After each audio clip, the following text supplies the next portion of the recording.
All right, everyone. Good evening. I'm very happy to have you here. Thank you so much for coming here for tonight's talk on Pear VC's AI Insights, Revolutionizing Enterprise. I'm very glad to have you all. You know what? Let's give it up first of all to Pear VC for sponsoring all the food and making us happy and having a good time here. Let's give it up. Thank you.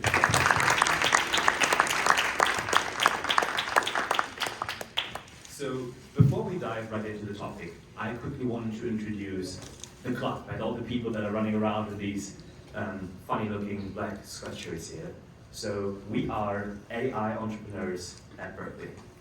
And this is us. We are a club, an incubator, a community that helps AI startups founded by Berkeley students to raise capital, connect them to industry experts, and make their startups grow.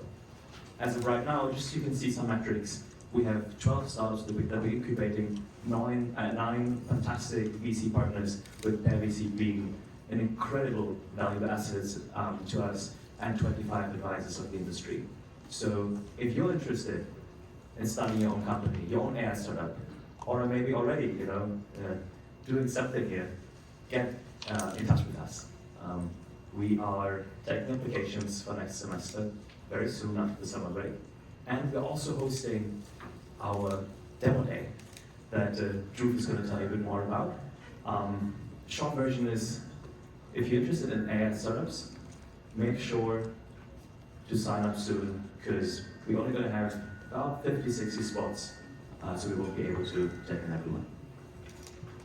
Yeah, let's talk about Demo Day. So Demo Day is our first demo day for AI startups, and we're looking to have about 8 startups in our demo day, which is actually a very limited selection because we're going to have some of the top VCs in AI and outside of AI present there to pitch to. So I highly encourage you guys to apply to this at this following QR code if you're interested in pitching.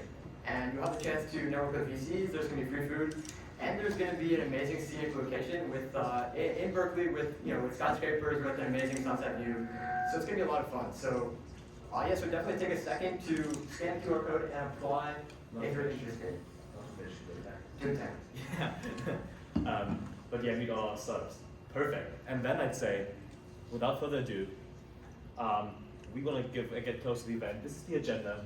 We're going to have some networking and dinner that you just had, and then going to dive right into our presentation today by Arash and Aparna, and then finish off with some Q&A and networking. This is us quickly. I'm Julius. This is Drew, and we have Jeff in here who's going to moderate the Q&A session later. We're super pleased to have you. Thank you so much.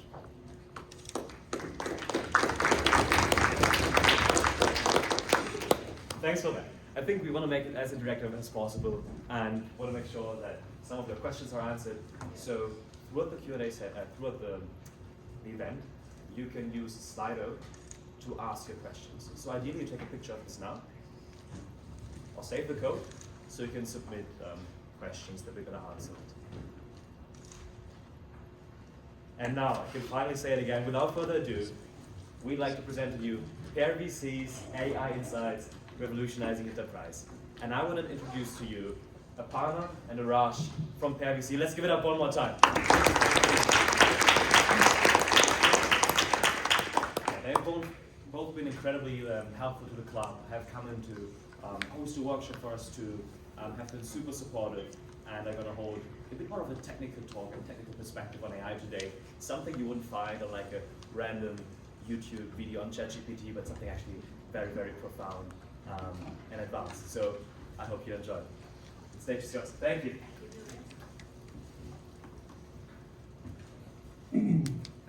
Hello everyone, thank you for joining us this evening. Sorry that we started a bit late. And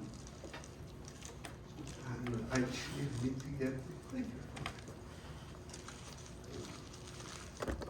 So, Aparna, my partner, and I are part of Pear VC, and we're going to talk about a little bit about ourselves, and we'll give you a quick introduction to what Pear VC is about, and also then dive into some enterprise use cases. I think we divided the talk in a bit in one more applied at the beginning, and then more going into theory and technical details later on in the talk. I thought it's going to be a good blend of, using our experience with our portfolio companies and, what we've seen in the AI and then in the implementation and what some of our thesis has been investing in AI companies and then looking forward to, looking at what to look forward later. So that's me. That's a very big picture of me. Let me go back to this one that makes me comfortable. I'm Arash, one of the partners at Pear. I've been at Pear for 3 years. I'm mostly focused on the enterprise and infrastructure side. Within that, in the AI ML, modern data stacks, cloud tooling, cloud infrastructure, developer tooling, developer infrastructure, and security. I'm a software engineer, started at Microsoft, worked on Windows and Office applications. Then to balance it out, I joined Apple. I worked on a pen-based computer, and then went to entrepreneur path, 3 startups after that in a row. Employee number 10, employee number 1, co-founded the 3rd one in that progression. Various areas. Suffice to say, I've built many engineering teams. I've done a lot of coding, architecture, various components of that. The startup that I co-founded, we bootstrapped it for 11 years. It was in the area of traffic management for backbone networks of the internet. When I was thinking about my talk today, actually I remembered some lessons we learned in there and why today is such a good time to do enterprise AI, and I will get back to that. In geeky terms, that basically in our startup we had a near real-time predictive model for the network, and we wanted to control the network automatically, basically, which I will come back to this theme later on. How do we control systems automatically, and what would the role of the AI be in that scenario?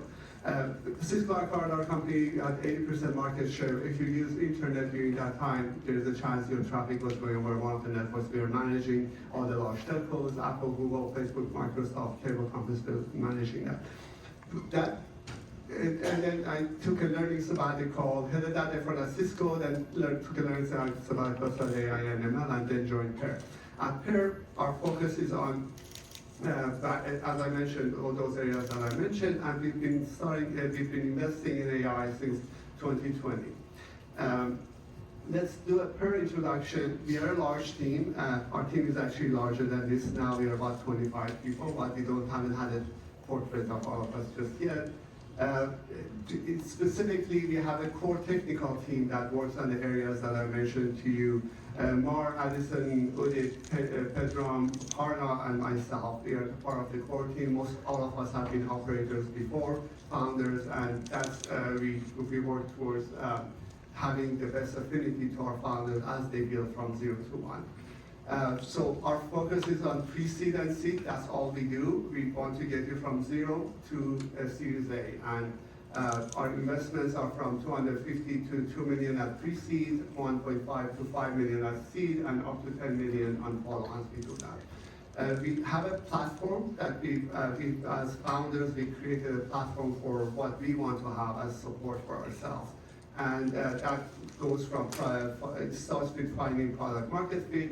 Then once you have that, then how you grow it. We have a recruitment in-house recruitment firm that we place the first few recruits in our engineers at our firm, as our investments. And our promise is that to actually set up the best practices for hiring there as well. And obviously fundraising is an important, we want to make sure you have the best partners for the milestone that you want to have. We've been investing in a lot of startups, and our early growth, some of our results is, as you can see here, is over $50 billion worth of value. And let's get started on the AI and ML. So, AI in enterprise, let me ask everybody knows what we mean by enterprise when we say, is it as opposed to consumer? Anybody needs any clarification? Yes? Yeah, so when you're talking about enterprise, that means like business transactions versus If it's louder, please. Does it mean business transactions versus consumer transactions? Yeah, everything enterprise facing, everything that's business facing versus like consumer facing. Is that what you mean? Yes, so basically what we mean by enterprise is your customers are other enterprises, right? The customer of the startup is an enterprise, as opposed to having a consumer like an end user. If you're selling an iPhone, sometimes your end user is a consumer, or if you're Facebook, your end user Facebook is a good example, both B2B and B2C. But what we mean is that your customer of your company is another enterprise versus an individual. Can I add one thing? Sorry. Can I add one thing? Yeah, another definition of enterprise commonly used is in terms of number of employees. So it's usually companies that have, thousands of employees versus a small and medium business. That's another definition. So there are various types of enterprises. They divide between SMBs, small and medium businesses, and large enterprises. Okay. So AI journey into enterprise has been a difficult one. The adoption has not been as great as you might have think, with all the buzzwords that we have on the AI and the excitement around it. There were few key problems with adoption in enterprise with AI up until now, until actually very recently. You needed to have AI feeds on data. A lot of our enterprises' data structure hasn't been there, and that has been a journey for a lot of enterprises. You have heard about the modern data stacks, like the data lakes, data warehouses like Snowflake and Databricks and various aspects. This is a new development. Anybody who wanted to adopt AI had to change their data practices, and that hasn't been easy. And also they needed a team, data scientists and ML engineers. As you know, they're not easy to come by, and even when you create them, it has been difficult to maintain the AI system that we've had in the enterprises. And that resulted in the ROI not to materialize for a lot of enterprises. But things are changing. The recent advances in AI, due to generative AI and the models that we have, has opened up a whole lot of use cases and made it available for early adoption. So this is changing. We think it's as profound as what we saw in the 2000s with the web coming around, and we think it's here to stay. And we're going to talk about some of the investments we've done in that area, why we've done that, to give you some examples of when you think about your own companies, how to go about thinking about those use cases. All these use cases suddenly became available through generative AI in the enterprise. And as you know, we have deployments that are maintenance free. You get an API key from OpenAI, and now you're ready to go using generative AI. Right? This has not been possible before, and despite all the cloud infrastructure tooling that's been there, it hasn't been as robust. And suddenly we have a very robust system to deploy a lot of these use cases. I'm not going to go over all these use cases. There's so many of them, and I'm going to be very selective about a few of them, a couple of them to talk about, so we can cover it in 20 minutes. So we have invested from 2000. This is one way of categorizing the AI companies that we've been working on. We've been investing in AI automation, AI optimization and recommendation, process management, and AI productivity. It's noteworthy that these are not all generative AI enabled. The ones with asterisk are now generative AI enabled, but we think this will going to change soon. Every AI company has to have a component of AI, generative AI, and I will talk about why that is the case. So when you think about adopting AI, there are many dimensions to think about. But with generative AI, one of the two things that are happening is that imagine all the generations that are happening. Let's say I generate new emails, new content, new articles, new data. Right?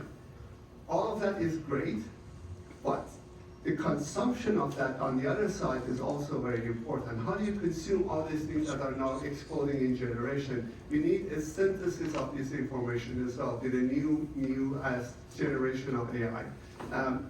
This concept, I got it from an article from Zaya Yang and Christina Shen, but I think it's an important one to come back to.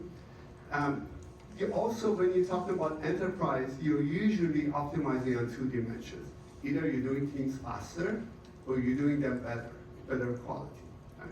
So this creates a curve under which all the use cases will fall into. If you can improve the quality or faster, then if your new workflow, a new use case can be improved in enterprise, and if that creates demand and some value to be created.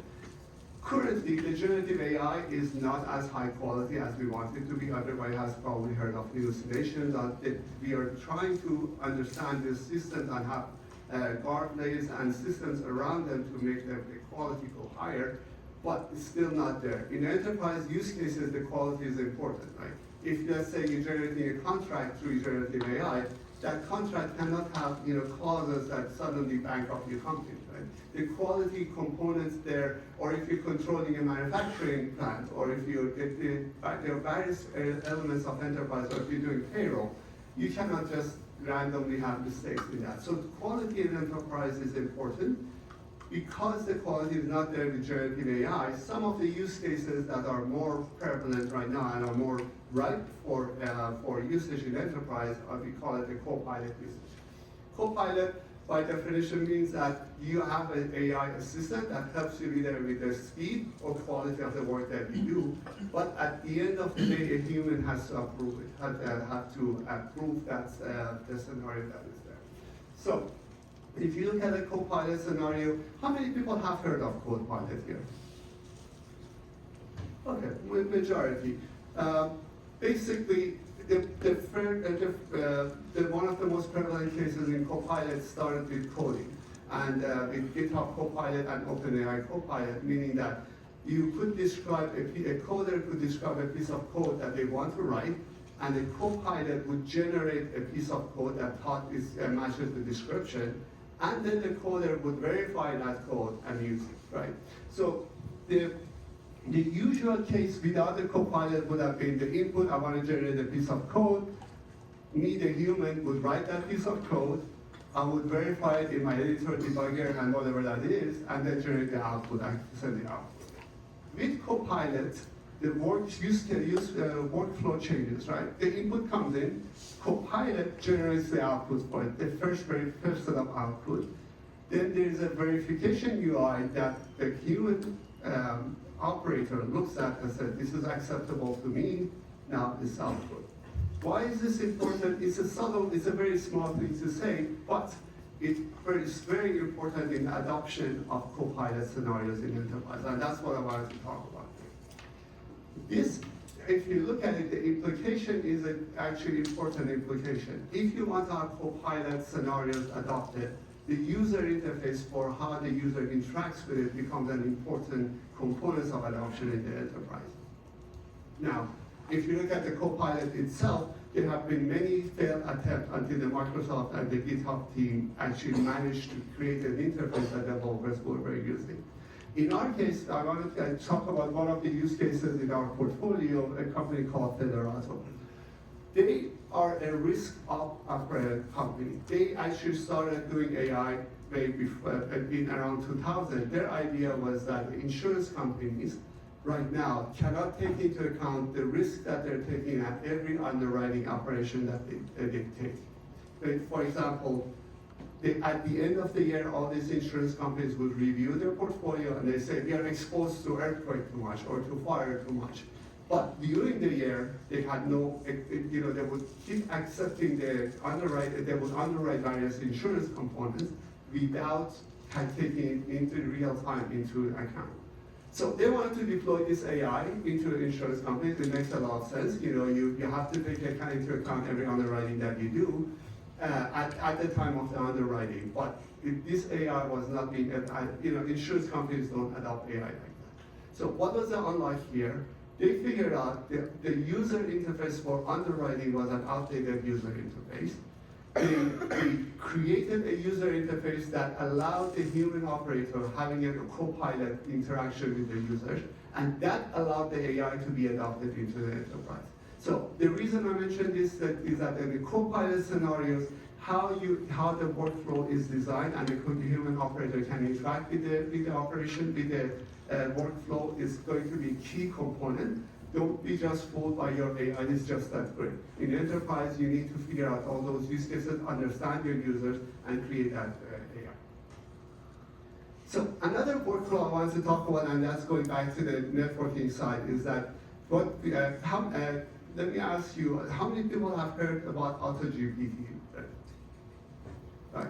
So what happened basically is great, what really happened with AutoGPT is that now we have agents that decide, take an intent or a goal, they break that goal into sub-goals, they interact with the language model, they do a plan of the work that they need to achieve, a simulation or a model of the work that they want to achieve with that goal, start taking action, take feedback, break it down further, and recursively do it until it's done.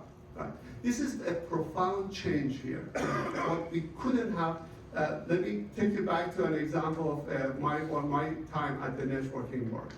In the networking, we wanted to have a software version of the network that would automatically heal itself, adapt itself to various components, and various changes in the network traffic and everything else, and eventually people called it intent-based networking.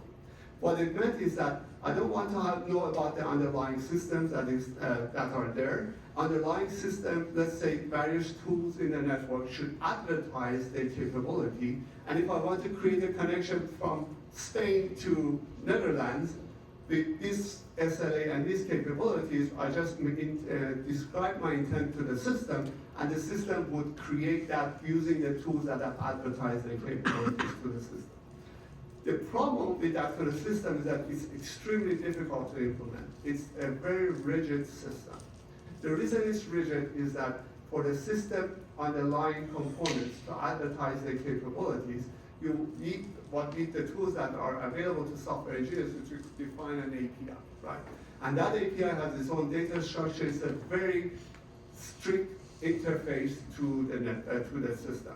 On the intent side, also the intent has to be defined very strictly using the data structure in software and everything else that we know of.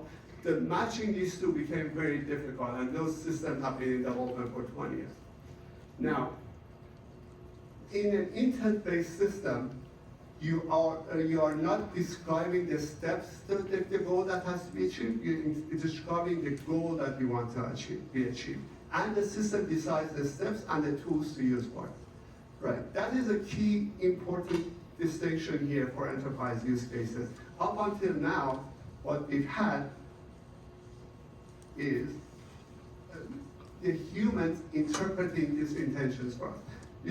So in the case of, let's say, networking, the example that I provided, create a circuit between these two countries. A human operator would understand, this is my network, these are the tools available for me to configure this network. I want to create this circuit, so the steps I have to take is to go to this tool to do this, to do to that tool to that. I would generate the steps that are needed, and the interfaces in between were designed for that kind of system. Now, and we talked about why this has been very difficult to do. If you have, how many people have heard about the OpenAI plugins or interfaces? So that's a good example of a tool advertising itself as advertising its capabilities. What's interesting now that what's happened to us with these language models is that the tool can describe its capabilities in natural language English. The system, the OpenAI system, understands those capabilities in the context of language. It adapts its interface when it wants to use the tool for the data that it passes on to the system, right? So a subsystem now can advertise its capabilities, and the system at the top can decide what are the steps and where to use that tool. And all of that is happening flexibly without tightly coupling these systems together. So it is, I think, is another very important trend. With AutoGPT, an example of it. Now we can describe to the system what is our intent, and the system can decide what that intent means in terms of the end state of the system, and break it down into steps that needs to be taken. Take those steps using the tools that are advertising themselves, and go on recursively achieving that. Let me stop here. is the intent base clear, or have I confused everybody? No. You let's say my intent is to have biscuits in 3 days at my door.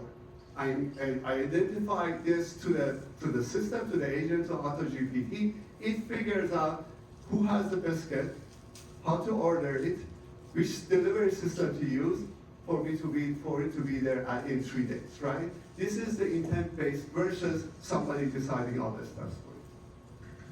So in the enterprise case, this is the system as it was before this intent base being enabled. You had input to the system, a human would interpret this, the intent. The system, current state of the system has a perception for the human. I look at the interface, the biscuit needs to be ordered from Amazon, and then I would predict the steps that it needs to be taken for the end state. I would predict the end state biscuit being at my door in 3 days, and I would create the steps for it, and I would change the system, right? I would order it. Now, in the new world, we have a multimodal model that will do that interpretation for us, right? This is a very big change in the way we can design systems now. So there are a lot of opportunities in enterprise if you think about it, that this is an intent-based scenario. We are at early stages of that. The plugins in OpenAI is the first step of the tools that advertise their capabilities. The language model is becoming the prediction of the end state. It does predict the end state that it has to be done, and it actually predicts the steps that has to be taken in between. Is this clear? So one thing that is important though, that to look at the multimodal models. These models are, for these kind of tasks, cannot be small models yet. Our belief is that in the enterprise, we're going to have an ensemble of these models being deployed.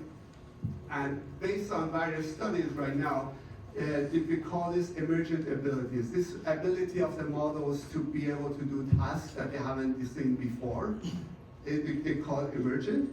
And it just so happens that it starts to emerge around 100 billion parameters in our model. So as you consider in the enterprise, there are certain limitations on that. And it has been shown in various different models that these emergent behaviors start at large enough models. So that is one limitation for having an intent-based system, just we can consider. Now, I want to talk a little bit about an AI native workflow that you would have. Obviously, this profound change is not missed by current incumbents in the enterprises. They are moving very fast to enable their workflows with these generative AI capabilities, basically. Now, as an entrepreneur, if you're doing startups, you can start looking at these workflows as an AI native workflow. What that enables you to do is to skip leapfrog the current incumbents if you think about it correctly. So these are two examples of two of our portfolio companies, and I want to go into what I mean by AI native workflow. Velar Labs is a company that basically looks at pathology images, and it decides for the types of the cancer that you have, which drug you need to be using. Right. What is the normal workflow in this case that is currently happening in enterprise? Right? You get a pathology image, a pathologist looks at it, and God forbid it says you have that kind of cancer. It's a diagnostic happens in between. After that, a doctor comes, looks at the diagnostic, and chooses between like 5, in this case they're working on pancreatic cancer. There are 5 drugs that are there, and the doctors basically use their intuition to say which one of these drugs is good for this patient. There has been no training for the doctors or the pathology to say which one of these drugs to use because they haven't connected the data right. Velar Labs is doing something innovative here. It's saying that I'm going to look at all the outcomes of the drugs that are used on these cancers, and looking at the pathology image, I'm going to tell you which drug is going to be most effective on this patient. Now, this is interesting. If you look at it, if you think about it, what happened here is that they are seeing in pathology images something that pathologists themselves haven't been trained to see. Right? The pathologist is not trained to say, this, if I'm looking at this image, this drug is best used for it. The drug trained to do diagnostics. So this is an example of AI native company, an AI native workflow that can actually leapfrog a competitor that is already entrenched. The competitor that is entrenched would say, I go from pathology image to diagnostics, and then I look at all the studies from the diagnostics about which drug to use. They created a different loop that is very, very effective here. Another example is another of our companies called when you create UIs that are dynamic, there are these things called feature flagging. Basically what happens is that there's a system that looks at various features that you can implement. Then there's an analysis of these features, which ones are more effective, and then you go to decide what of these features to deploy. If you think about it, that analysis in between can be shortcutted by an AI that is actually using the KPIs of the business in mind. At the end of the day, somebody has to translate that this UI is creating more revenue for me, or it's creating more click-throughs for me, or creating more whatever the KPI for your business is. In this case, they are skipping the analysis in between with an AI native workflow. So as you think about workflows that you replace in enterprise, it's good to think, can I create a workflow that is skipping a few steps that are designed because of the human interpretation of those steps? Like now we have systems that we can skip those interpretations in between and create a native workflow that will be a lot more efficient. Another company that is still in stealth, will be announcing this soon, is using another thesis here. As you know, there's a lot of human, and I'm almost done, and hopefully on time for our partner to start. Another thesis in the enterprise that is going to happen right now. There's a lot of talk about human-to-computer interaction. And that will be an ambient AI, all of our devices will be enabled for it, all of those things are going to happen. But as a first example, as I was mentioning about the intent-based AI, there is a lot of computer-to-computer interactions that are going to be happening and can be now flexibly reconfigured to be done, right?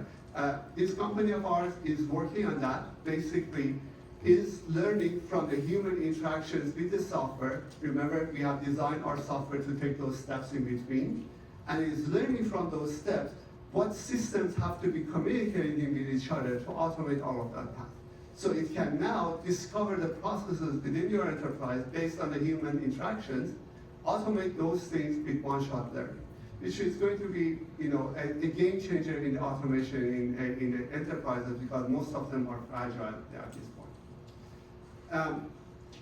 The way we're going to be doing this enterprise models, as I mentioned, we believe there is going to be an ensemble of models in every enterprise. You will use the models models that have enterprise-specific data and are trained on those data, alongside of a fallback to the larger models. And there is what's very exciting that's happening in the world right now is that a lot of open source models are becoming available. This is like the evolution of what closed source and open source models are. The ones in yellow are all open source now. So what becomes an interesting use case for enterprise, and I'm sure, I know that Aparna is going to touch on details on that, is that how do we deploy these models in a robust way in the enterprises? So there are opportunities there also in the enterprise as well. Another way to think about how you deploy AI is to think about vertical industries as well, right? The old-fashioned, do I have a pain that I'm solving that I can get paid big money for it, and I have a distribution channel for it to deploy to enterprises. So this is another way of looking at deploying enterprise AI, is that do you have a founder market fit of, an industry well, understand the pain points over there and generate these AIs for it, using the previous mechanism that I mentioned as some of the examples. So with that, I think I'm done with some applied ways of looking at it, and I will hand it over to my partner Aparna to go to time. Thank you, Raj. That was really exciting.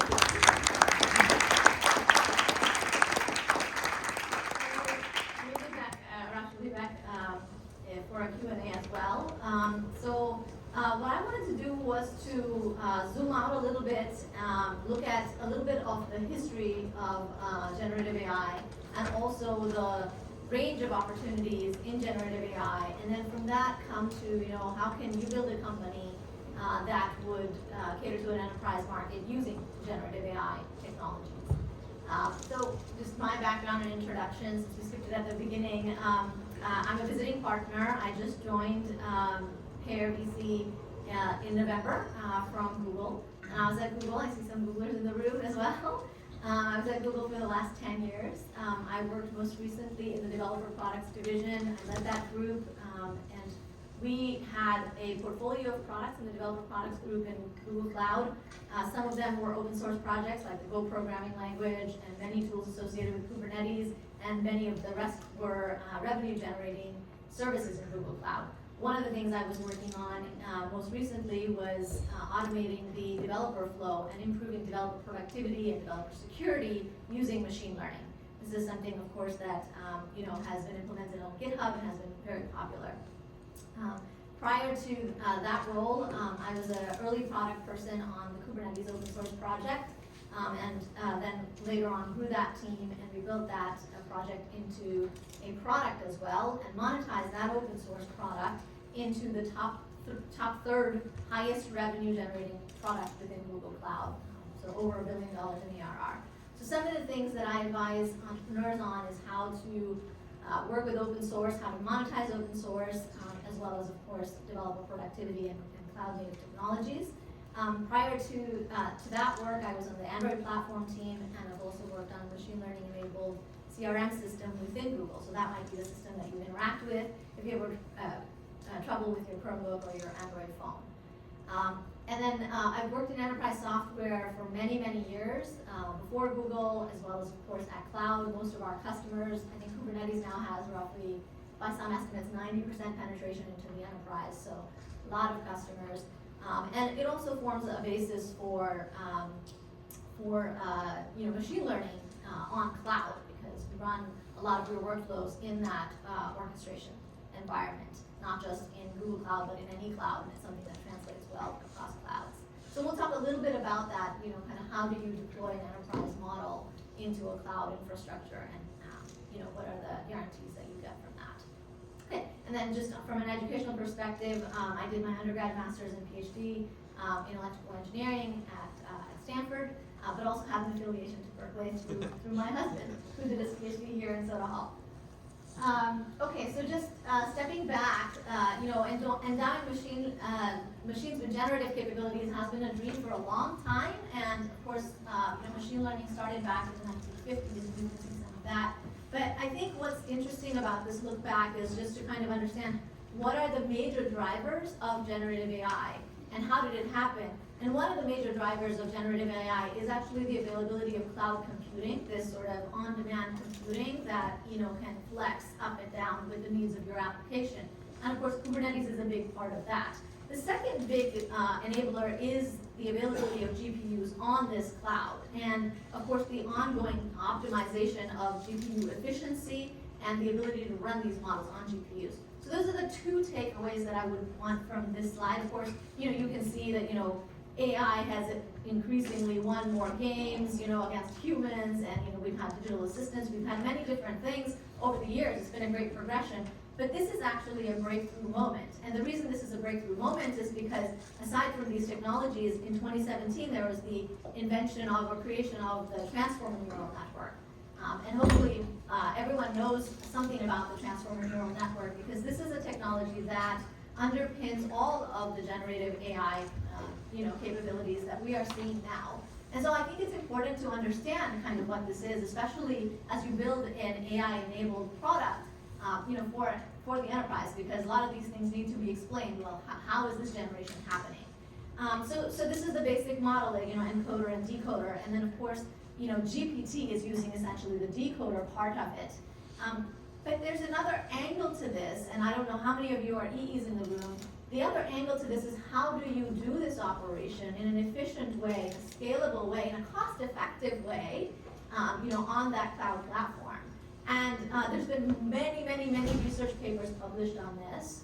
First of all, this idea of self-attention, which is kind of a matrix that correlates different parts of, different vectors in this attention model.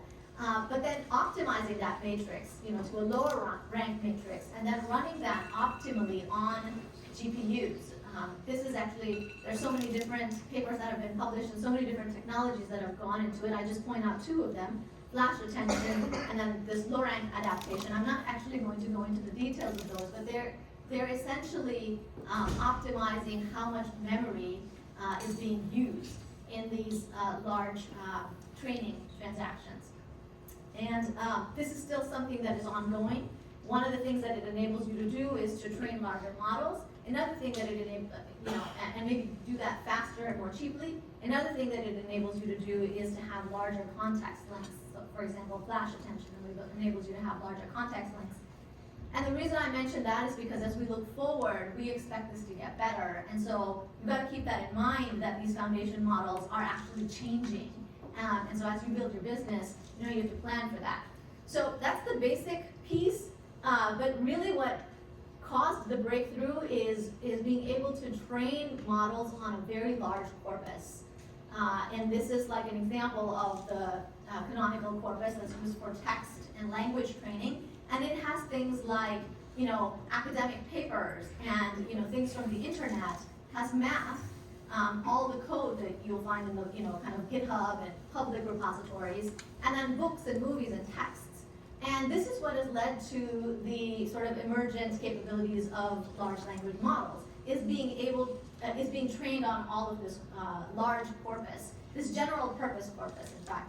One of the things that has led to kind of better reasoning and mathematical capabilities, almost kind of human-like reasoning in these large language models, is being trained on code, because code is very logical, and being trained on math, because that's also very logical. And that's kind of one of the things you see between GPT 3.5 and GPT 4 is the extraordinary capabilities in this regard. We don't actually know what corpus it was trained on, but we do know between 3 and 3.5, or 2 and 3, that increasing the code training is something that gave it better reasoning capability. So that also points to kind of where we could go in the future. Okay, so so you have a large language model. There's the pre-training step, which we discussed. There are many large language models. I'll show a few of them here. The pre-training can happen on public data and private data. Recently, and this is the size of the data, it's extraordinarily large for GPT-4, 1 petabyte, much larger than GPT-3. So that also explains some of the new capabilities that you see in GPT-4. Also the number of parameters, in fact, much larger number of parameters in GPT-4. So we continue to see the scaling, which gives, no one knows the future, but it gives me reason to believe that we're probably not done, that there may be other models that will be larger and may also have more capabilities. So that's something to think about. There's a lot of methods, and when you think about starting a company, given that this opportunity space is so fluid right now, if you're working in computer science or electrical engineering, there are many opportunities to improve the efficiency of model training as well as model inference. Right now, of course, data sharding, model sharding, the actual framework that is used for model training, these are all things that are evolving, and there are opportunities and research going on, opportunities to start companies as well. The second side, the right-hand side of this slide, is after you're done pre-training. And let's say that, pre-training is only done by a handful of companies or a handful of institutions because it requires lots of capacity. The right-hand side is very interesting because it can be done by anyone. It can be done inside an enterprise, it can be done by smaller companies, it can be done by students. And so on the right-hand side, you have in-context learning and fine-tuning to begin with, and then reinforcement learning. These are steps that are critical before putting out any kind of product that's based on AI. And there's a couple of reasons. First of all, the fine-tuning is something that allows you to create like an enterprise product. You can fine-tune your model on past specific demonstration. So demonstration would be like you wanted to have a Q&A. So you would have task-specific Q&A. You can also fine-tune it on domain-specific data. So for example, this would be a much smaller data set, like on the order of 100,000 tokens. Much smaller, much more achievable. It could also be prompt-based. It doesn't have to be, domain data that's being trained. It could be actually prompt-based. And all of that fine-tuning can then optionally be distilled back, so you could adjust the weights of the model so the fine-tuning is actually a tuning step, or it's been found, and this is the piece around in-context learning, is you don't have to actually adjust the weights. Just by doing this prompt tuning, you actually get a model that's more capable. And this might be very, very interesting for enterprise applications, and we're seeing many of the startups doing this, for example, for legal use cases, or healthcare use cases, or financial services use cases. Some of the types of fine-tuning would be for instruction following, if you want the model to do, have a chat kind of interface, or for Q&A, or for named entity recognition. I think named entity recognition is very interesting because your business as an enterprise may have a specific vocabulary, or for a particular use case, it may have a specific vocabulary. You think about finance and accounting, there's a specific way that you refer to things in finance. In healthcare, there's a very specific way, you refer to certain drugs or certain diseases. This is where you would do that fine-tuning for named entity recognition as you try to build a product for a particular vertical or for a particular enterprise use case. And this is very powerful, especially if the data is proprietary or it's specific to your company. So it can be quite unique. This fine-tuning can be supervised, so there's people involved in creating these demonstrations. There's also self-instruction capabilities. And then one of the, I think, funniest things maybe recently to happen is that there are researchers at Stanford that fine-tuned a model called Alpaca using GPT-3. So GPT-3 is coming up in that case with the instructions. And they actually achieved a very small and efficient model that was actually quite performant relative to GPT itself. So that points to entrepreneurs, thinly funded companies being able to do things that are actually quite remarkable with this technology. And then the last step is reinforcement learning. This one I just point out because it's really important in the enterprise in particular. Both fine-tuning and reinforcement learning, they help with removing some of the biases and the hallucinations that these models have a tendency to have.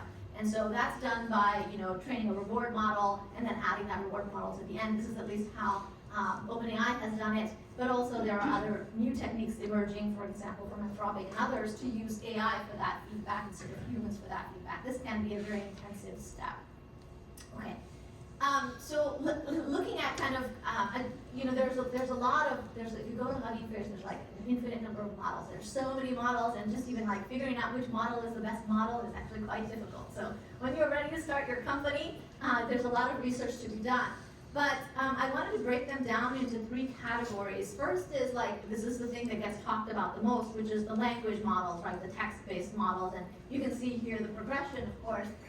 And really kind of GPT-4 stands head and shoulders above everything, and it's not just a language model. The reason it has an asterisk is because it's actually a multimodal model, with the image piece as well. But there's a lot of interesting work happening here in open source.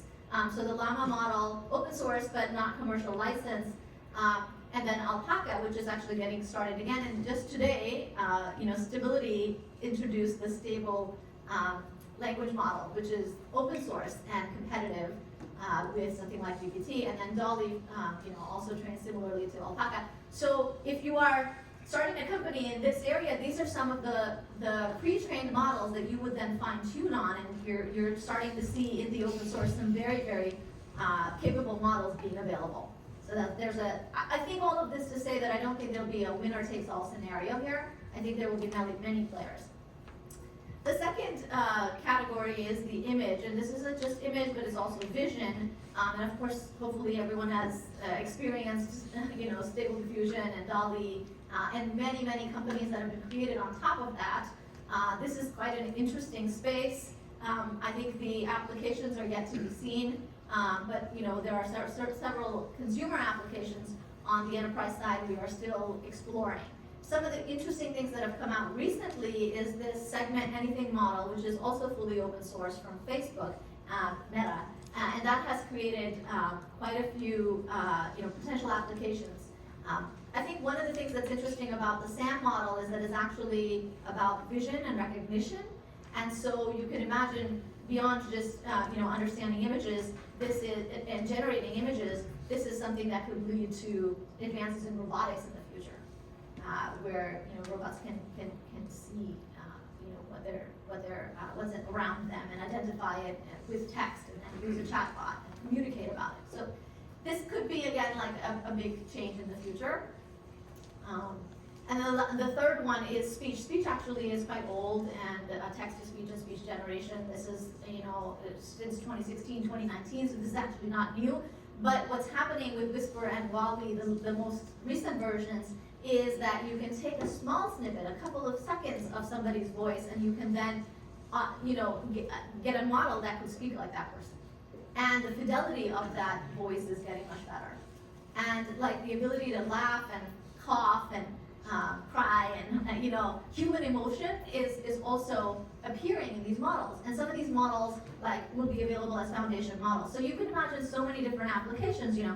Some of the applications that we have seen of voice are contact center automation, language translation in real time. You can imagine now an assistant that is actually talking to you, as a human. So those are those are the positive applications. There are also potential negative, lots of pitfalls with this, which is why we think there will be regulation emerging around all of this, and especially for enterprise. That's very important for enterprise adoption, that there would be regulation. So I'll talk about some of the blockers for adoption in enterprise. But before I do, I wanted to point out AlphaFold, which is kind of a little bit older, but it's important because not only can you generate voice and images and text, but we're now at the point where we're generating proteins. And AlphaFold is a part of that, but there's more research that's actually generative and generating proteins, generating both the structure of the proteins as well as the method for how to produce those proteins in the lab. And that's very, very promising. There are several companies being formed on that. It's promising for new vaccines, it's promising for new drugs for various types of diseases. So not just detection, but also generation. Okay, so with that, all of that, I think you can understand why there's so much frenzy about generative AI. And in the latest batch of Y Combinator, I think some 40% of companies were AI companies. And that's another thing you have to be very careful about is, there's a lot of noise, and it's very easy to found an AI company and start talking about an AI company. It's actually, when you have this much noise, it's very difficult to succeed. And so that's one of the things that Arash and I and our team here at Pear help founders think about is how do you really win? How do you really create a product that's differentiated and has deep technology behind it, and has a really well thought out go-to-market, as opposed to something that can easily be displaced. So what happened, for example, we mentioned the OpenAI plugins. When the OpenAI plugins came out, quite a few of this 40% of Y Combinator had to pivot because it disrupted, what they were doing. So it's important to look ahead and understand kind of where this technology is going, because the underlying layers are changing, and they're changing very rapidly. So I think it's important to keep up to date with that and also have an understanding of the technology and the research, so that you can predict and not build something that's going to easily be displaced. Okay, so to talk about enterprises is actually kind of very rigid and not a super innovative environment. Current state is that there is AI that's used in enterprises. Most enterprises are using some kind of AI. It's actually quite a small fraction of the revenue base or even the cost base that's associated with AI. I think in Google Cloud we kind of calculated it's like 5 to 10%. So small fraction of the company that is actually involved in this. And most of it is actually analytics. And so it is like data warehouses, and then just the effort is in combining all of that data to get data lake together. And this is true whether you're a financial services, or you're a media company, or you're a healthcare company, just getting that data together and then running machine learning pipelines. Most of the applications are in like error detection or security or detection of something, or they're in understanding your customer and recommending them something. You could recommend them a banking product, or you could recommend them like a better healthcare treatment, or maybe recommend them a better insurance plan. And then analysis, like predictive analysis. Okay, so what's going to happen? Who's going to buy what? That's been the traditional realm of AI, and we've done a lot of that, of course, at Google Cloud and Google in general. But what is blocking generative AI right now from being adopted is all the same concerns: privacy, compliance to regulations like HIPAA, removal of PII. In Europe, it's even more strict. The data has to be in very specific domains. And then these models are very general models. They're not specific for the data that the company has. In government and in many other institutions, it's hard to explain, how did the model come up with what it came up with. So those are some of the, and then safety, and then integration to existing systems. So how do you overcome some of this? I'm going to talk about that in just a minute. But these are the big opportunities in AI, in enterprises. We talked a little bit about it in Arash's section, the AI-assisted capabilities. The engineering workflow in particular, all the way from coding, debugging to the DevOps workflow is very, very amenable to generative AI. And so that is one thing that we think most enterprises will adopt, and that's a good area to build a company. Also, sales training, support. I mentioned some of the use cases in support with the call center. Similar use cases with training salespeople and creating targeted marketing, recruiting, HR, education, and then data analytics itself. Especially with the combination of images and language. Having a visualization of the data, being able to ask your data warehouse questions about the business and how things may progress, and all of that predictive capability. These are areas where there's rich opportunity to build tools. Vertical solutions across the board: legal, health, retail, biotech, fintech, manufacturing, and also media. Some common capabilities like workflow automation, which Arash went through in detail. These are workflows specific to these areas. And then in healthcare in particular, R&D and discovery and generative design. Actually, generative design also applies to things like property tag, also applies to manufacturing. And then the last one I want to point out is the opportunity in tooling. Because with generative AI, there's a whole new set of tools that need to be developed for model evaluation, for example, for model training, for model inference, and those tools need to be privacy and regulation preserving. So these are all ripe areas, and apparently, over the next 10 years, they'll drive an increase of 7% in the overall world's GDP. So the opportunity is actually quite large if we can solve the problems that enterprises require. And I think that that we are very close to doing so. So we already discussed our thesis, which is that the companies that will win will create an ensemble of specialized models. So not general models, but specialized models with proprietary, personalized data that is specific to the industry or the company, and that will be what will enable a lasting value proposition and a moat for those companies. So some of the examples, like of domain-specific assistance. In the legal space, for example, Harvey is a company, and CaseText is another company. These are companies that are training these models. They may be using actually GPT-4, but then they're doing the fine-tuning for their very specific corpus, which in this case would be a legal corpus. So they're fine-tuning these models on the cases, legal cases, and case law, and of course the overall legal corpus.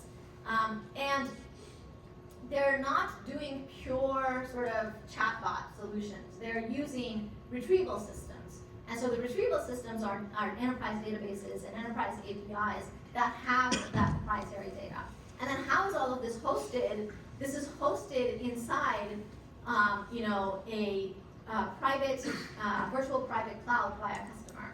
So for example, if you think about a bank, they're already in the cloud. They may be using Google Cloud, or they may be using Azure, or they may be using AWS.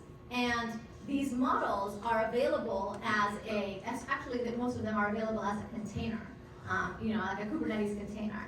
And that container is something that then gets deployed in a Kubernetes cluster in the customer's VPC. So if you're a bank, you have a set of projects in the cloud, you have VPC that's private to you. You have your regulations around who can access what in there, and that data is private to you. And you're already used to it because you've been functioning in the cloud for some time. This is why I say cloud is a great enabler for generative AI.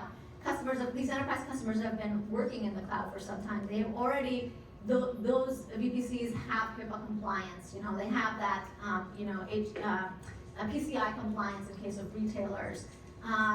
And so the model then runs in that VPC, and it's completely private, and any interactions that the customer has with the model is not used to retrain, say for example, OpenAI's model or Anthropic's model. That data does not go back, and it stays within the bounds of the customer. So that is how you solve that problem. And then by using the retrieval systems, in addition to the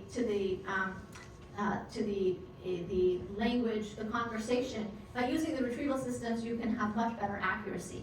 So there's this choice of, okay, which questions do I answer using a retrieval system? A retrieval system is essentially search, right? So you search on a corpus that belongs to the company. So when a bank is trying to, produce an answer for a customer, they're actually searching on their corpus and producing an answer, and then the AI model is doing the piece that only the AI model can do. The generative AI model is doing the piece that it does best, which is the natural language and potentially the generation of the image to show the data, but the data itself isn't necessarily being generated by the model. That is something that's being retrieved from the database. Same thing in healthcare. Like in healthcare, if you want to know, what is the right treatment for a particular patient, it's not going to be generated on the fly by a model. That's something that's going to be retrieved from your system. And maybe there's a selection that's happening by the generative model that's based on the conversation or the back and forth and the context that the model has from the user. In this case, a doctor or potentially a patient in the future. So that's kind of how the whole enterprise application would work. The anatomy of the enterprise application. It's domain specific. It's trained on proprietary data with that enterprise specific workflow, and it uses a retrieval system underneath. And that's how it gets around some of these problems with hallucinations and also the accuracy issues. And of course, at the bottom of this, there are a number of different tools providers, Pinecone, etc. These are database providers, race biases, gantry. These are MLOps providers. And then at the bottom, you have your various cloud providers. And so when we think about where does the value go in all of this, I think I kind of highlighted in green the areas where there's opportunity to build, really good opportunity to build startups. And then in black, is areas where there will be a lot of value capture. I think, these companies in particular, NVIDIA, Google, Microsoft, AWS, they stand to gain a lot of value from enterprise adoption of generative AI because they are already ready for, to train models, to run inference. They provide all these frameworks. That's not easy for a startup to do, to compete with a cloud provider. Or with an NVIDIA, for example. Now there are some that could, but I think where there's much more opportunities in this other green layer, which is like, the tooling for evaluation and for efficiency of running these models and training these models. There's a lot of opportunity. And then of course, at the top layer, but it's not like at the very top layer where there's just a thin application, it has to be coupled with something that's proprietary and is, optimized for enterprise adoption. So I think that's all we have. In the end, I think what we look for in terms of especially enterprise startups is founder that has deep depth in that vertical and builds with technical defensibility, based on some of the discussion we had today. And then we also bet on very early founders, especially in AI. And so that's why we've started a program which is called the AI Hacker Loft, or it's a new track of our Pear program. Which we are going to be announcing next week. We have Ajay here. He runs the Pear program along with us. And with that program, it's specifically for AI founders. And we will be selecting very few companies, I think on the order less than 10, 6 companies, most likely for that program. Kind of based on this criteria in terms of what is defensible. And it will come with a set of cloud credits. It'll come with expert advisory from, of course, us, but also from industry experts. And then also partnership and mentorship with researchers and academic labs. So that's a program we will be launching next week. And this is some of the upcoming programming that we have. We have several AI experts that come and give talks for Pear. And so we're actually hosting one tomorrow at the Pear campus in Menlo Park with Dan Fu, who's the co-founder of Flash Attention, and Eric Mitchell, who has worked on Detect GPT, which is how do you detect fake content from real content. And so some of it we will stream at the moment. I don't think tomorrow's seminar is being streamed, but all of this content we will make available as well. So some of the folks that are coming, you see, Yohei Nakajima, we're confirming that. That is a talk on baby AGI, which is this whole, agents. We're also working with one of the researchers at Stanford who's done a simulation. There's a simulation of all what would happen if you had all these baby AGIs and they were working together. In that case, I think they're simulating a Valentine party. They're planning a Valentine party. So he's going to come and speak with us in probably August. So this is a monthly series. And we look forward to seeing you there. And we also look forward to working with you as you start your companies. Woo.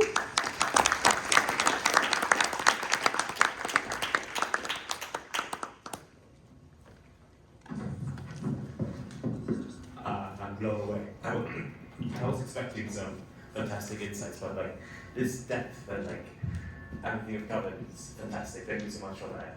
I think now we have some time for questions, and yeah, basically for Declan's going to moderate that. Thank you. So let's say we go to the slide again in case there's some spontaneous questions, of course. But we did get a lot of them already. Hi everyone, my name is Jackson, and again, thank you to you both. I think that was some really valuable insights on everything that's happening right now, and I'm sure everyone really appreciates it. So one question that a lot of people seem to have liked was, how can small startups compete with these big tech companies that are introducing AI into their existing enterprise products? Yeah.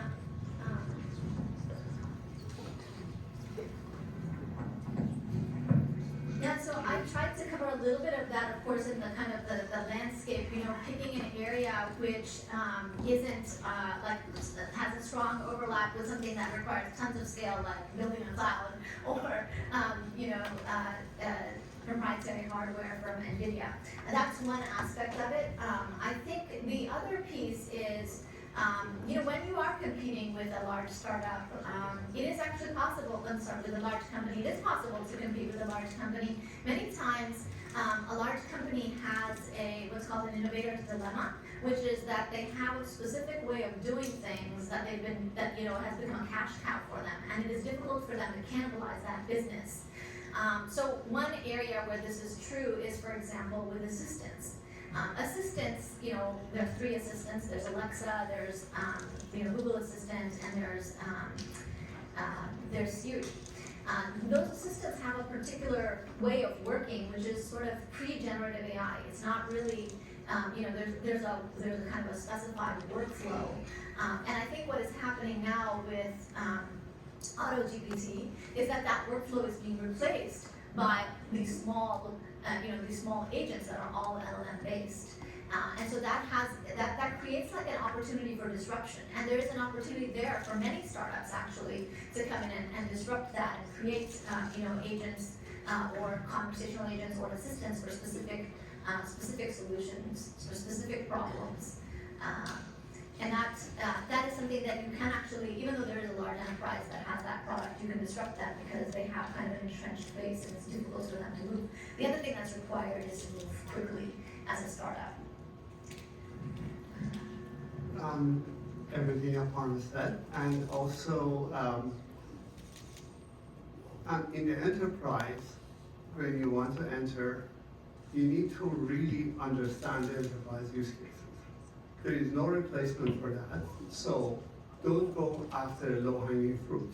You really need to understand your customer. This can be learned. If you think that, okay, I haven't been in the industry or I don't know the workflows, yes, somebody who's there has an advantage, but you can come with a fresh look at the workflows and see things that the people who are entrenched may not be able to see, but there is no replacement for learning that.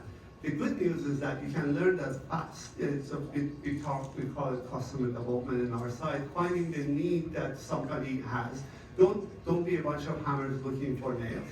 Find needs in the enterprises. Obviously, there's disruptions that create opportunities there. As I mentioned, for example, in the AI side, you can be an AI native workflow. The current workflows in the enterprise were designed based on the steps that are needed in between. So if an entrenched company comes, and if you want to disrupt an entrenched company, you think about how this workflow can be replaced by an AI native workflow. And we discussed some of the details on that.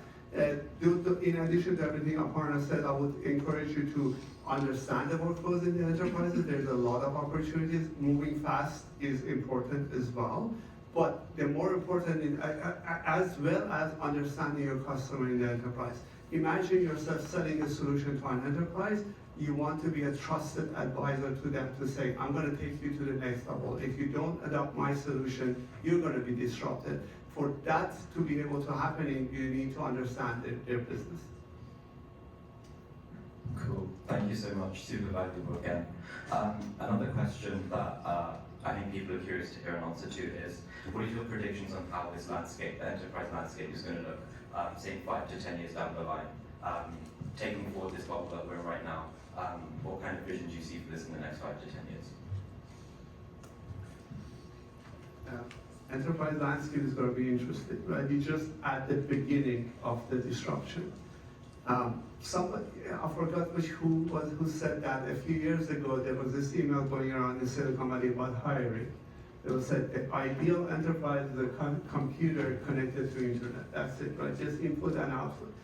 I don't think that's going to happen. We need humans at some level of decision making, but there's a lot of repetitive tasks or tasks that can be replaced by the new multimodal. The future of the enterprise is going to be multimodal.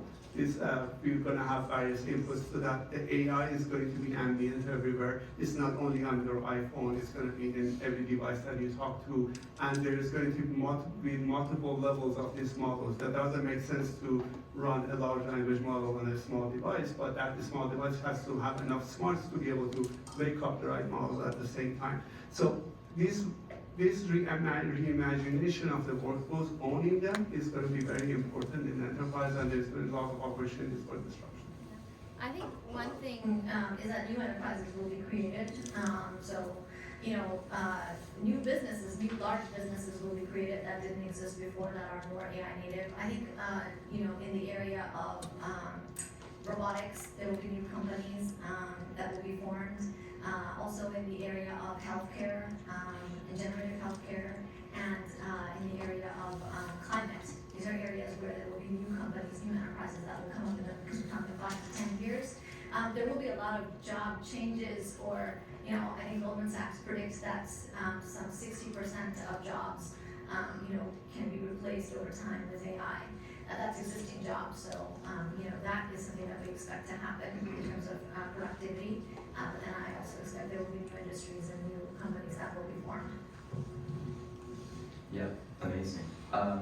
For some of the founders here, how would you say your evaluation process or selection criteria for pre-seed and seed startups has changed post this Gen AI boom currently we're having right now? How would you say the way in which you evaluate these startups is changing?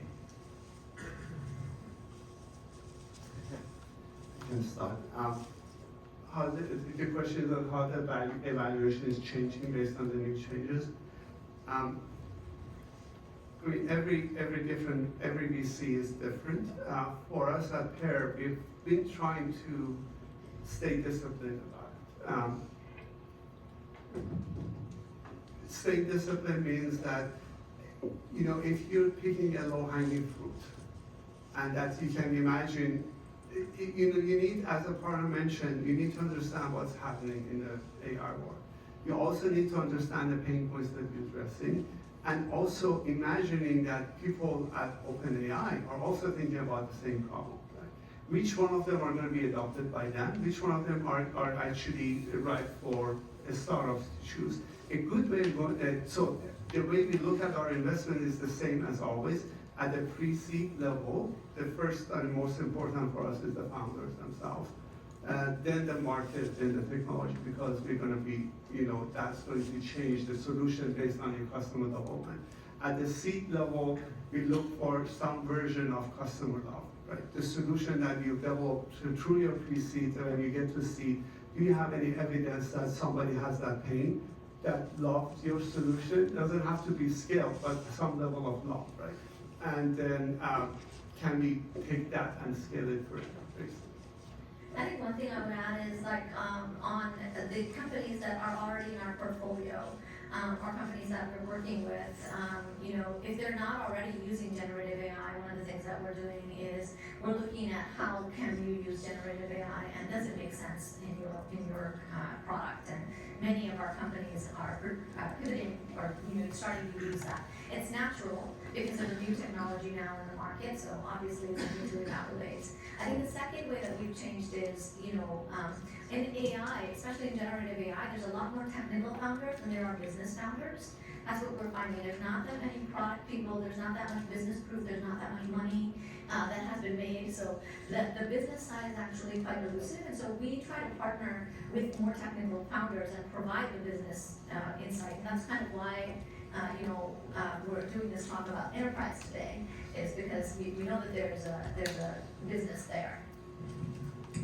Amazing. Thank you. And I think one last question, just for time constraints. What's your opinion on companies like Jasper that kind of are built on prompt engineering? They use APIs for LLMs quite extensively. Just add some UI to it.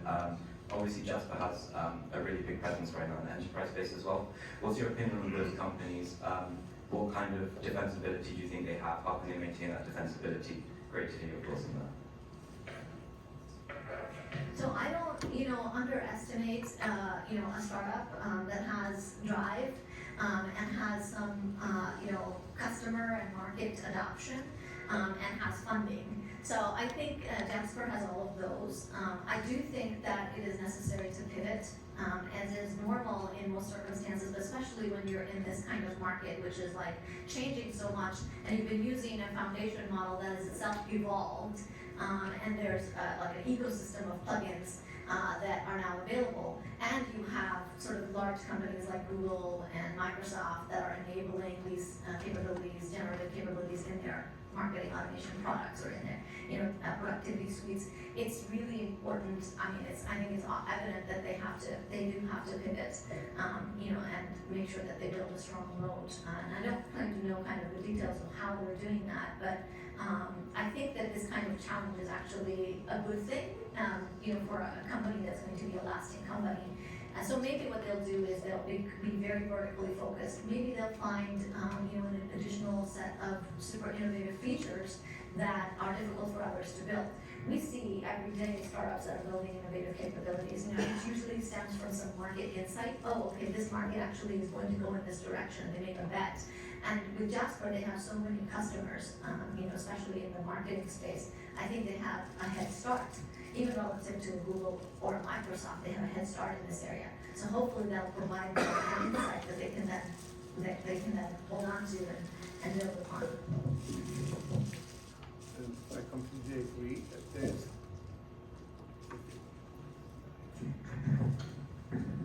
completely agree. They don't underestimate having a lot of customers and funding. It's not only Jasper, every other company is also in the same scenario. Over the weekend, I could code like 80% of some of these companies who had a lot of funding 2 years ago, and they were doing it. It's just over one weekend. I could, it's not production ready code, but I could produce a lot of that functionality by one weekend of coding. So we have incredible tools available to us, all of us right now, but the flip side of it is that it's also incredible, the ground is shifting all the time. The same innovation that allows you to start a company should continue in these companies until until you have a more solid ground under you, and that doesn't change ever. And Jasper has a lot of the components to make it happen. It's also the company cultures. A lot of the times, what we notice, a lot of the startups die not because of they didn't achieve product market fit, not because they didn't, the industry changed or the market changed. It's often because the culture changed and didn't adapt. It wasn't a culture that would allow to adapt continuously. So as founders, I would encourage you to, as you found companies and create a culture that will allow you to adapt that fast. So.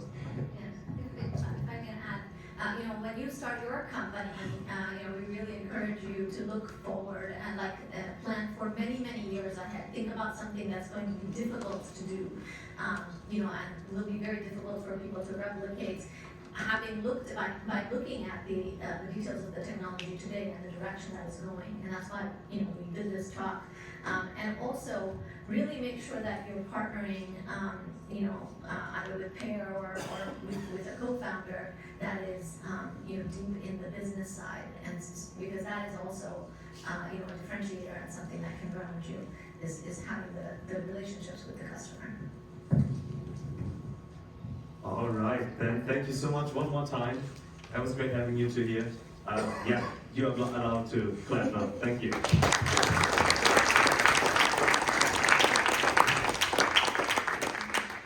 I think for right now, everything we have scheduled is some networking, some mixing. Feel free to share some thoughts and ideas about AI. Grab some more food at the